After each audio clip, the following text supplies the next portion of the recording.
Hello viewers, আশা করি সবাই ভালো আছেন। আবারও আপনাদের মাঝে একটি লাভ স্টোরি নিয়ে আসলাম। আজকে লাভ স্টোরিটি হলো রেল স্টেশনে প্রেম। তো আপনারা বুঝতে পারছেন আজকে লাভ স্টোরিটি কতটি ভালো হতে চলতেছে। তো আমি যেহেতু ঈদের ছুটিতে বাড়িতে এসেছিলাম ছুটি কাটাতে, তো যেহেতু ছোটো থেকে শহরে থাকি, শহরে থেকে পড়াশোনা করি, তো আমার রেল ছিল রাত 10টায় আমার এলাকা থেকে। তো তার জন্য আমি 1 ঘন্টা আগে 9টার দিকে আমি স্টেশনে পৌঁছে যাই আমার একটি বন্ধুকে সাথে নিয়ে, যেহেতু বন্ধু ঢাকা যাবে। তো আমি স্টেশনে যাওয়ার পরেই একটি বেঞ্চে বসেছিলাম একটি সাইডে। তো আমি অনেকক্ষণ যাবৎ ফলো করতেছিলাম যে একটি মেয়ে বারবার আমার দিকে তাকাইতেছিল আর হাসতেছিল। আমি বুঝতেছিলাম না মেয়েটি কী চাইতেছিল। পরে এক পর্যায়ে আমি আমার বন্ধুকে বলেই ফেলি যে, দেখ বন্ধু, মেয়েটি অনেকক্ষণ যাবৎ আমার দিকে তাকিয়ে হাসতেছে কেমন জানি করে। তো তাও আমরা আর কিছু বলি না, আমরা আমাদের মতো বসেছিলাম আর গল্প করতেছিলাম।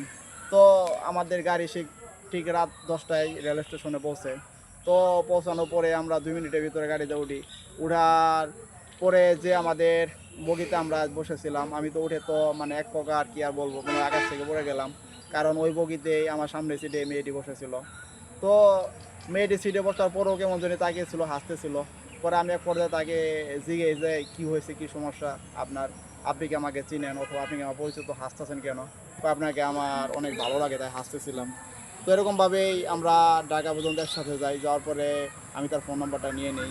তো আপনারা এতক্ষণ পর্যন্ত যারা আমার লাভ স্টোরিটি শুনলেন, তারা অবশ্যই আমার চ্যানেলটি সাবস্ক্রাইব করে দেবেন, শেয়ার করে দেবেন। আবারও দেখা হচ্ছে পরবর্তী কোনো লাভ স্টোরি নিয়ে।